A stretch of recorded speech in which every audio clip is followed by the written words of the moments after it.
Los temas de agenda en voz de los expertos. Mesa de análisis en presencia universitaria.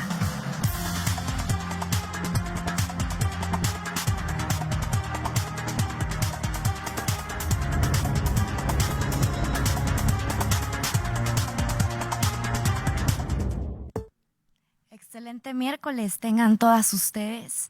Todos los días es un día especial y justamente hoy, 8 de marzo, un día de reflexión, de lucha.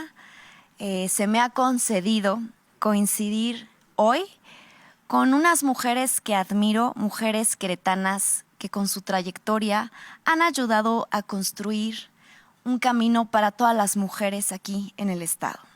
Estoy muy orgullosa de presentar a las integrantes de esta mesa de análisis que hoy nos acompañan. Y bueno, quiero comenzar presentando a la maestra Ana Yancy Bañuelos Ledesma, que es licenciada en Antropología Social por la Facultad de Filosofía y Ciencias Políticas de la UAC, con una especialidad en familias y prevención, así como becaria del CONACYT, colaboradora en materia de diseño y elaboración de talleres de patrimonio cultural, llamado Expresarte Cuenta, y asistente de difusión en PROAPA aquí en la UAC. También nos acompaña esta mañana la maestra, la licenciada María del Carmen Consolación González Loyola Pérez, que es licenciada en Derecho por parte de la UAC, que cuenta con 8 diplomados en Derechos Humanos, en Acceso a la Justicia, en Diseño de Políticas Públicas, así como de Perspectiva de Género. Actualmente cursa la maestría en Juicios Orales, es integrante de InMujeres, ha ocupado cargos de diputada en el Congreso, ha sido también regidora, autora de iniciativas de la Ley General de Acceso de las Mujeres a una Vida Libre de Violencia, capítulo de provisiones precautorias, así como tipificar el delito de violencia de género, y es también investigadora del Poder Legislativo. Ha litigado justamente en materia de derechos humanos en cuestiones de litigio estratégico, es feminista por más de 3 décadas y es creadora de diversos protocolos, entre ellos el protocolo Amber y ALBA, así como de la agenda feminista Nunca Más Sin Nosotras.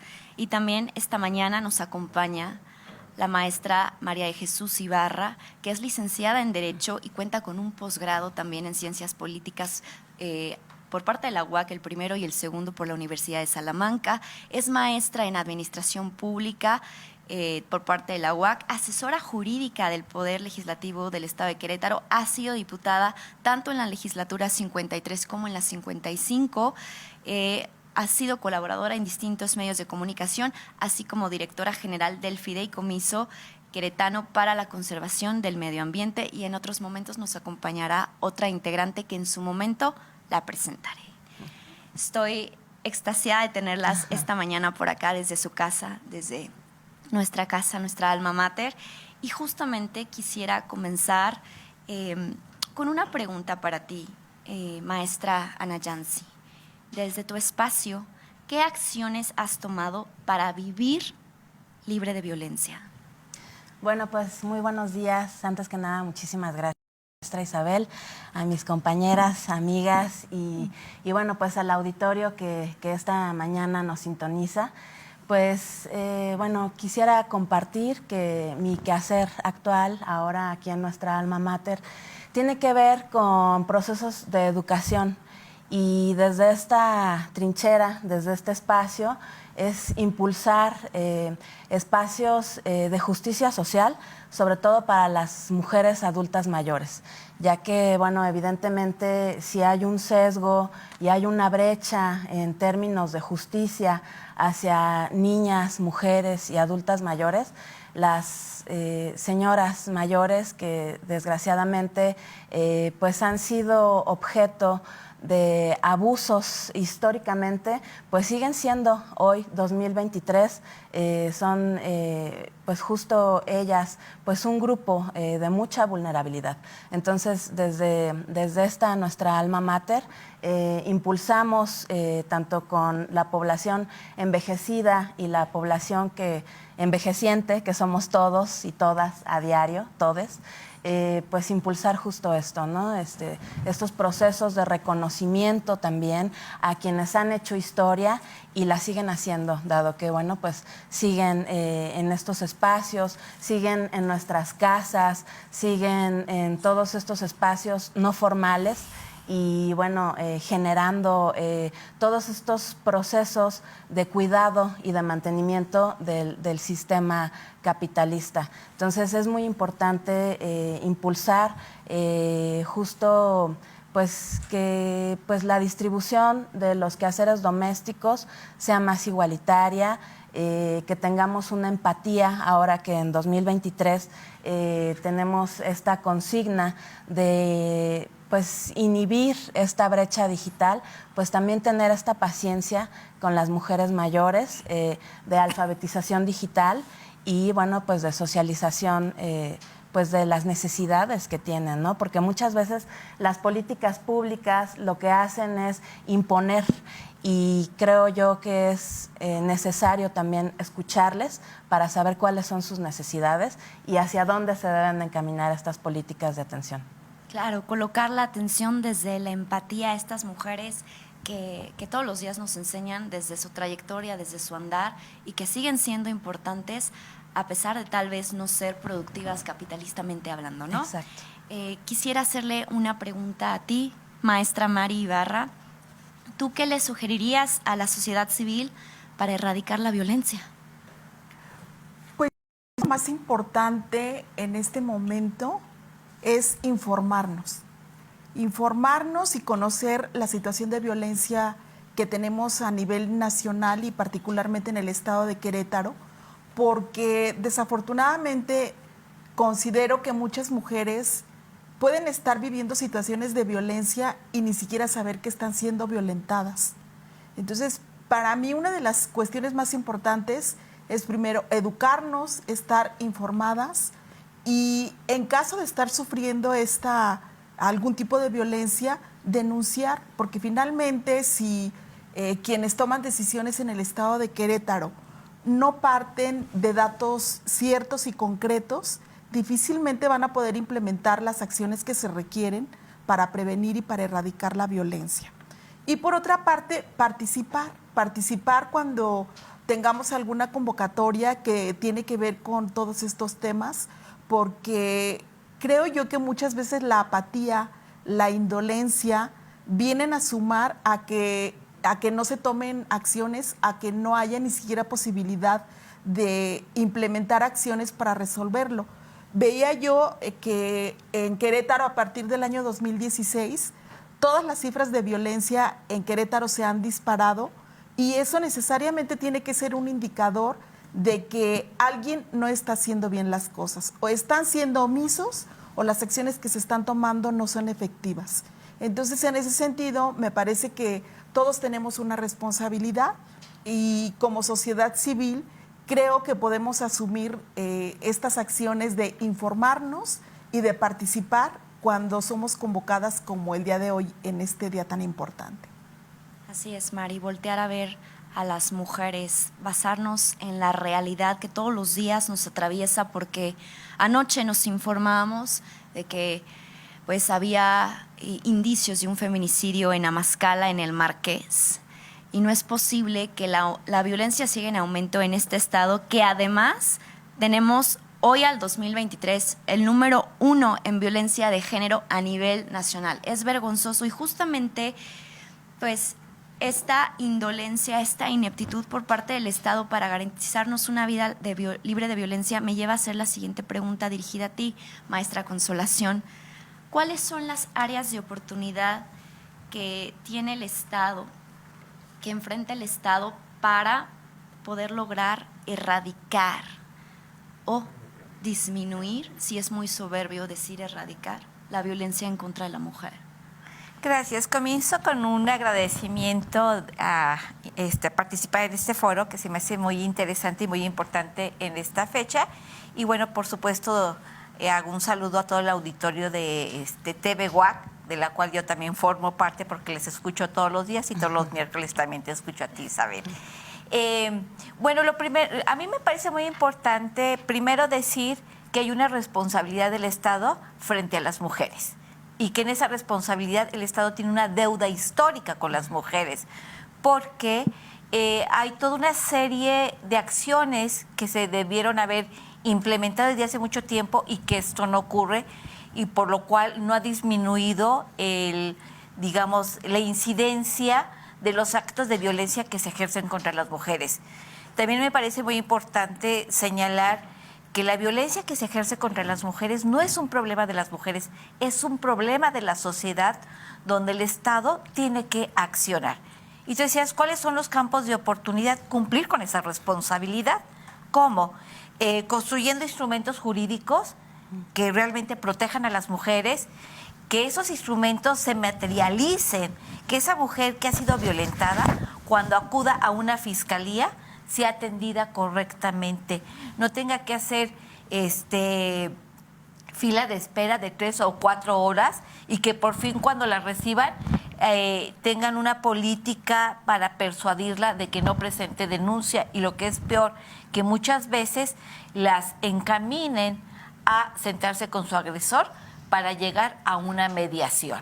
Hemos visto que en los últimos años en Querétaro ha disminuido el número de casos de violencia de género y ha incrementado los números de casos de lesiones dolosas, precisamente por eso, porque la ley prohíbe que las víctimas, las niñas y mujeres víctimas de violencia de género no concilien con su mediador, porque hay una relación asimétrica y que para evadir la ley o llevan este tipo de mediaciones a través de la figura del delito doloso. Eso es lo que no se debe de hacer.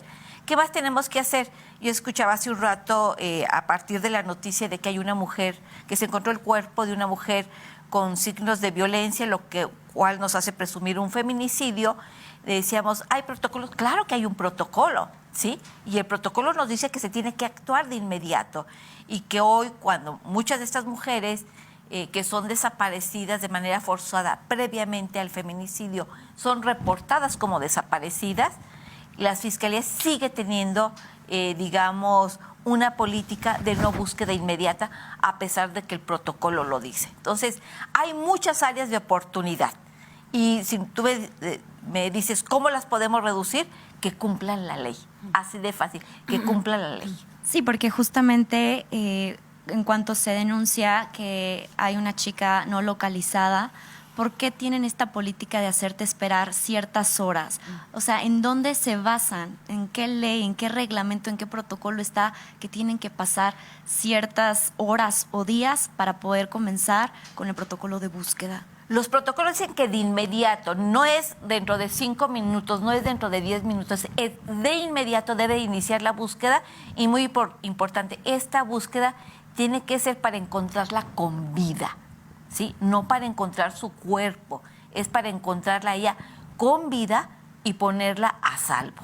O sea, y así lo dice el protocolo, sí, en el cual trabajamos. No fui creadora, colaboré en su creación cuando solicitamos la declaratoria de la alerta de género aquí en Querétaro, y uno de los productos de este proceso fue precisamente la revisión, la aprobación y publicación del protocolo, uno de búsqueda y el otro que se le llama el protocolo ALBA, porque es un protocolo especializado para la búsqueda de mujeres, el AMBER es para niñas, y también el protocolo para la investigación de los delitos de feminicidio, el cual se tiene que implementar ante la muerte de una mujer donde haya signos de violencia.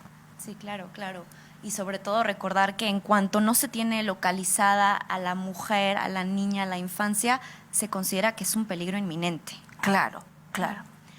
Maestra Nayansi, ahora quisiera hacerte una pregunta. ¿Cómo fue tu llegada al feminismo? Pues como han dicho las compañeras en repetidas ocasiones, a través de mi propia biografía, de mi experiencia, del reconocimiento de la realidad de otras mujeres, siendo antropóloga, pues conociendo las historias, las biografías de personas con un nivel de violencia estructural con un nivel de dejadez del Estado, como decía Eduardo Galeano, aquellos sin voz de las oprimidas. Entonces, pues así es mi llegada al feminismo. En este sentido, pues es un exhorto a reconocer no nada más mis propias necesidades, sino las de una comunidad.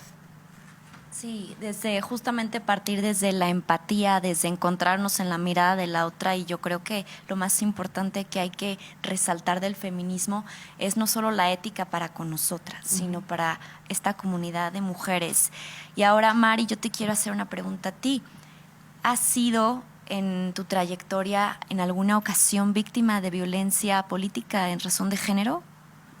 Fíjate que yo creo que sí, y creo yo que estoy muy agradecida con mis amigas feministas, porque de no tener este contacto a lo mejor no me hubiera dado cuenta que efectivamente en algún momento sufrí violencia política en razón de género. Y dos personas han sido importantes en este conocimiento que yo tengo. Una de ellas, mi amiga Carmen Consolación, que fuimos compañeras en la legislatura, y otra, María del Carmen Abraham Ruiz, que fue consejera electoral del primer consejo electoral que hubo en el estado de Querétaro y que me inició en estas cuestiones del feminismo. Entonces, viendo hacia atrás, me doy cuenta, también cuando tomé el curso de participación política de la mujer en la UAC, que efectivamente había sido víctima de violencia. Yo fui dirigente de un partido político, y viendo los casos que encuadran en este tipo de violencia, pues cuando fui dirigente de partido político hubo hombres que, queriendo tener este cargo de dirigente en el Estado, del partido que yo dirigí, pues emprendieron una serie de acciones con la intención de menoscabar el liderazgo que yo tenía, de realizar acciones cuestionando decisiones, y finalmente lo lograron. O sea, lograron quedarse con la dirigencia de este partido, y bueno, a la fecha siguen siendo dirigentes sin que pasara absolutamente nada. Entonces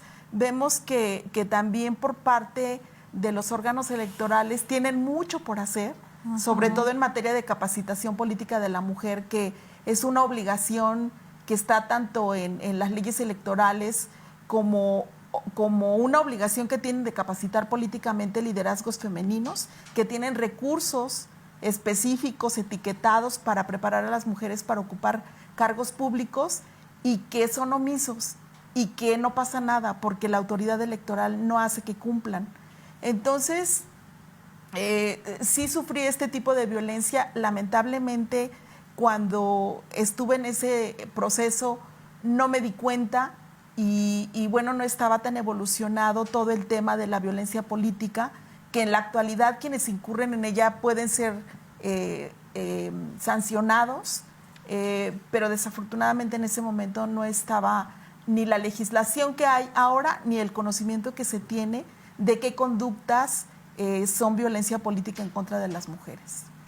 Justamente creo que colocar hoy en día la atención en estas violencias, incluso en estas omisiones, en estas acciones dolosas que se realizan en contra de las mujeres que persiguen una carrera política, hoy ya es una obligación de estos entes electorales, pues ahora sí que tomar acciones en contra de quienes ejercen este tipo de violencia. Y justamente me quiero dirigir a ti, maestra Consolación, justamente porque referías, y bien leía, que eres colaboradora en esta cuestión de la activación de la alerta por violencia de género en el Estado.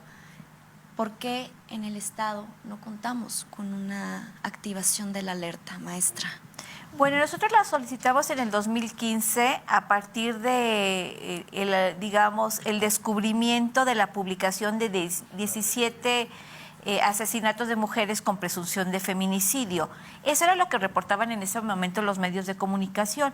Nosotros suponemos que la cantidad era mayor y que en ese momento había todavía una resistencia muy fuerte por parte de las autoridades, particularmente de la Fiscalía General del Estado, de reconocer estos asesinatos como feminicidios. En ese momento Querétaro reportaba 0 feminicidios. Sí, y era muy sencillo. Si no se investigaban con presunción de feminicidio, no se consignaban como feminicidio, no se juzgaban como feminicidio. Luego entonces teníamos 0 sentencias de feminicidio y ¡boom! En Querétaro no hay feminicidios, ¿no? Entonces, bueno, nosotros solicitamos primero para visibilizar la existencia de estos asesinatos. Segundo, para que se fueran perfeccionando los instrumentos jurídicos para su investigación y juzgamiento. Y tercero, para que se implementaran políticas públicas de prevención. Todos los feminicidios son prevenibles. Y es muy importante que el Estado haga políticas de prevención, entre ellos la capacitación al funcionariado. Fueron varios meses de muchísimo trabajo, se lograron la revisión de varios protocolos, como ya lo comenté, se logró también algunas cuestiones legislativas, entre ellas el que los padres feminicidas pierdan la patria potestad, que es algo que aún queda pendiente. Pero bueno, lo pusimos sobre la mesa.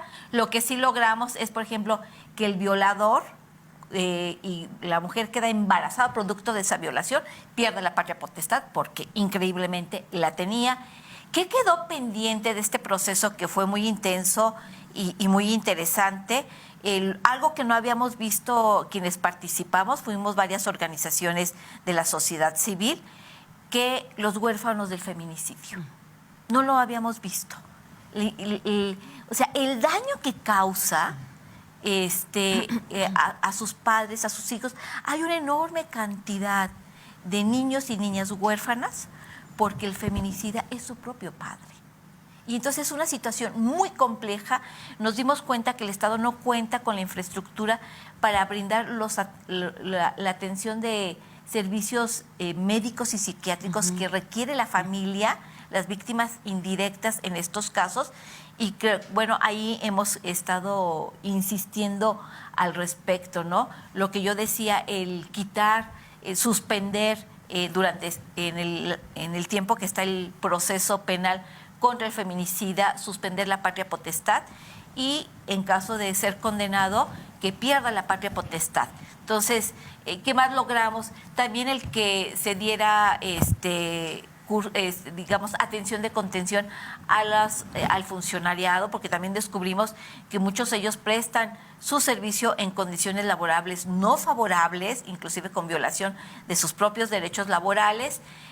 También logramos el que hubiera una campaña. La campaña no nos gustó mucho, se llamó Date Cuenta, precisamente en el tema de la política de prevención. Digamos, a grandes rasgos, ha quedado pendiente hacer una memoria de todo ese proceso, pero las 8 recomendaciones que se emitieron están publicadas en la página de Linmujeres. Entonces entiendo que al final del día es una cuestión de falta de voluntad, de disposición, porque tengo datos de que justamente, infortunadamente, el presupuesto federal que se asigna para la atención de la violencia en contra de la mujer es del 7%. Entonces, pues también recordar que las personas que nos atienden en caso de violencia de género son personas que cuentan con dignidad humana y también merecen condiciones dignas para trabajar. Entonces, es un todo que hay que ponerle atención y atender. Y justamente ahora me dirijo contigo, maestra Ana Yancy. ¿Tú consideras una utopía que en algún momento se logre la erradicación de la violencia en contra de la mujer? Pues yo pienso que es un ideal y que por eso estamos esta mañana aquí, por eso las compañeras que están aquí con su amplísima trayectoria, tú, maestra, en los espacios en los que litigas y con tus alumnos, y bueno, las personas que nos escuchan en casa, quienes van en el tráfico. Yo creo que esto es una necesidad, creo yo que es una urgencia, y que pues debemos de trazar una meta para erradicar. Hace un rato decías que tal vez pudiese ser pretencioso, ¿no?, hablar de la erradicación como tal, pero creo yo que dentro de nuestros microespacios, con nuestras familias, con nuestros vecinos, en los espacios donde nos desenvolvemos, sí podemos generar acciones que contribuyan a disminuir estas brechas de desigualdad, estas brechas de violencia y de injusticia. Entonces, bueno, pues este anhelo, creo yo, que hoy la Digna Rabia se hace presente y debe de permanecer a diario, no nada más el día de hoy. Claro, hoy es un día de poder vivir y gozar esta digna rabia que todos los días nos atraviesa, porque es desgastante, es arrollador despertar con noticias como la de hoy, como también en Landa de Matamoros. Hay que poner atención en ese municipio porque hay tanta violencia feminicida. Creo que van 3 mujeres. Sí. La semana pasada fue un feminicidio que también terminó en suicidio. ¿Qué está pasando en la Sierra Gorda de Querétaro? ¿Por qué no hay atención para la violencia en contra de la mujer? Porque aparte creo que esta víctima ya tenía una denuncia presentada ante Fiscalía. Que no se le está dando ahora sí que no solo la contención, sino la atención adecuada y el seguimiento. Y justo a ti, maestra Mari Ibarra, que has ostentado cargos en la legislatura, te quiero hacer una pregunta para hoy 2023.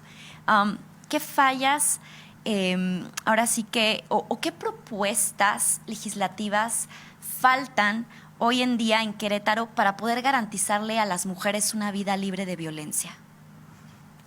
A mí me parece que más que cuestiones legislativas son acciones concretas, que tienen que ver primero con la estructura institucional que tenemos para la atención de la violencia, tiene que ver con capacitación, porque al día de hoy hay funcionarios públicos que se sienten con el derecho de acosar a las mujeres, como recientemente ocurrió en el INDEREC.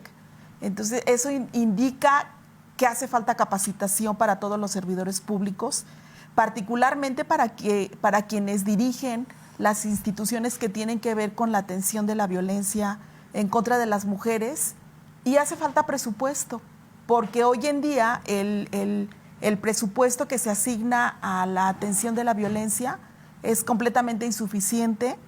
Se destina más dinero público al pago de medios de comunicación en el estado de Querétaro que a implementar políticas públicas para prevenir y erradicar la violencia en el estado de Querétaro.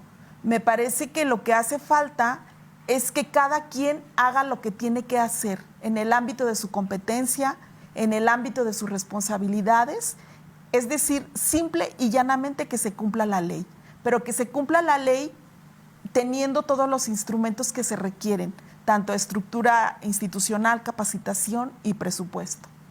Bien lo dijiste, Mari, que cada quien haga lo que tiene que hacer, y esto no solo va dirigido a funcionarios, ahora sí que a personas que atienden en casos de violencia, sino a toda la sociedad civil, a cada una de las personas que nos miran y que nos escuchan, que justamente estén presentes y muestren empatía y tomen medidas en cuanto perciben algún tipo de violencia, no esperarse hasta que escaló, pero justamente estar informados y hacer lo que toca a cada quien. Y hablábamos de instrumentos y de presupuestos, Mari, justamente esta pregunta te la quiero dirigir a ti, maestra Consolación.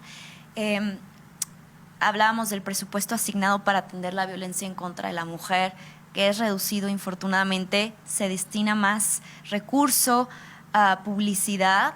Desde esta casa editorial han compartido cifras duras y críticas y certeras de la gran diferencia de recurso que se destina a publicidad, a marketing, tanto como al Instituto Queretano de la Mujer, al Instituto de la Juventud incluso. Pero entonces, maestra Consolación, ¿hay algún instrumento jurídico, alguna otra opción que podamos tener las mujeres para solicitar un aumento en el presupuesto a la atención de la violencia? Claro, existe la ley.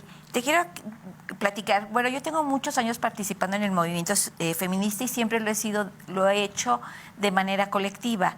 En el 2021 trabajamos para la creación de la Agenda Feminista Nunca Más y Nosotras, que contiene 104 propuestas en los 3 ámbitos de gobierno. Y de acuerdo a las funciones que tiene cada una de las autoridades en varios temas, entre ellos el tema del derecho humano de las mujeres a una vida libre de violencia y el acceso a la justicia. Y parte de eso yo diría que urge una Procuraduría de Defensa de las Mujeres, porque de nada nos sirve que tengamos, como lo dijo Mari, como nos decimos de cariño, porque nos conocemos de hace muchos años, aunque ahorita estamos muy formales, en la vida no somos así, se requiere esa infraestructura.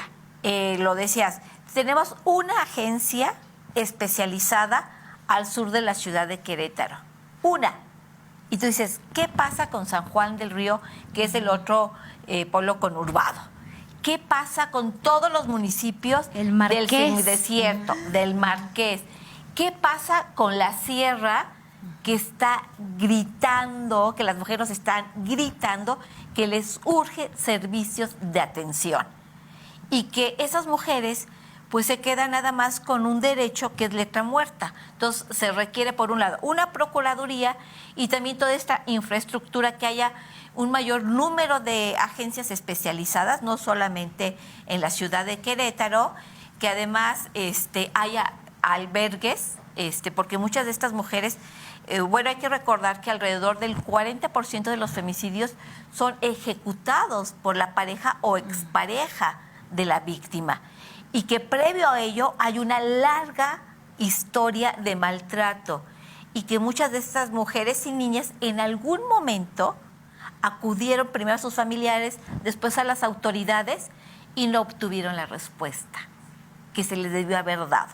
Entonces, por eso yo digo, el Estado tiene una responsabilidad, y no solamente porque lo decimos las colectivas feministas aquí en Querétaro, ya lo dijo la Corte Interamericana de Derechos Humanos, que el Estado mexicano ha incumplido con esta obligación de garantizar nuestro derecho humano a una vida libre de violencia, porque ha sido omiso, a pesar de que hay un pleno conocimiento de que vivimos en un contexto de violencia feminicida, que ahí está, pero que falta la actuación.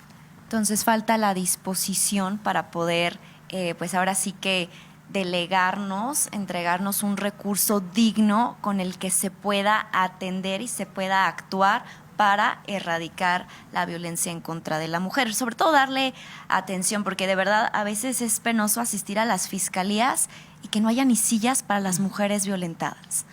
He estado en situaciones donde me han sentado en pilas de folders porque no hay sillas para las mujeres, y una llega bien, ¿no? Íntegramente bien, anímicamente pues mal, pero la mujer que llega golpeada, herida, ¿cómo la sientas en una pila de folders, no? Entonces, y luego sales y hay anuncios publicitarios de esta campaña de amor hacia Querétaro y dices, qué desigualdad. Ahí se nota también la misoginia. Me quiero despedir con una pregunta rápida para cada una. En este momento tan crucial para las mujeres en este país y en este estado, maestra Nayansi, ¿cuál es tu mensaje para las mujeres en Querétaro? Pues que sigamos alzando la voz y que hagamos comunidad. Eso es muy importante, que sepamos que no estamos solas. Maestra Mari Ibarra, ¿cuál es tu mensaje hoy para las niñas en Querétaro? Que se informen y que participen, no importa que sean pequeñas, me parece que hay espacios para que desde la infancia nos empecemos a formar en prevenir conductas de violencia. Claro, y hoy están súper avispadas y pillan ya cualquier tipo de maltrato. A mí me llenan de esperanza las infancias y las juventudes que vienen, porque detectan e identifican las violencias y alzan la voz. Maestra Consolación, ¿cuál es tu mensaje hoy, en este 8 de marzo, para las feministas? Que nos sentimos muy contentas porque estamos participando en un movimiento que hoy presenta una enorme potencia transformadora a través de la movilización. Entonces, mi mensaje es: participemos, nos vemos en la marcha, en la que ustedes elijan. Hay que levantar la voz y tenemos que transformar este país y creo que lo estamos haciendo y por eso también estoy muy satisfecha y muy contenta porque además es un trabajo colectivo. Esto es de todas. Claro, y desde el gozo habitar también estas emociones de rabia, de frustración, de impotencia, habitarlas, vivirlas. Hoy es un día importante para todas las mujeres, pero también todos los días deberían de ser así de importantes, no solo hoy, 8 de marzo. La historia nos ha enseñado por qué hoy justamente conmemoramos este día que justamente pues nos lleva a la reflexión de todas las violencias que sistemáticamente hemos sido víctimas las mujeres y sobre todo recordarle a las personas que nos están mirando y escuchando, a las autoridades que no han cumplido con la deuda histórica que tienen para con las mujeres, que hoy es un día no solo para la reflexión, sino para la acción y hoy puede ser el comienzo de que se reescriba la historia y de que pues cumplan con las mujeres queretanas con esta deuda inmensa que les tienen. Y un ejemplo es el feminicidio de ayer. Es vergonzoso que ostentamos el primer lugar a nivel nacional en violencia de género.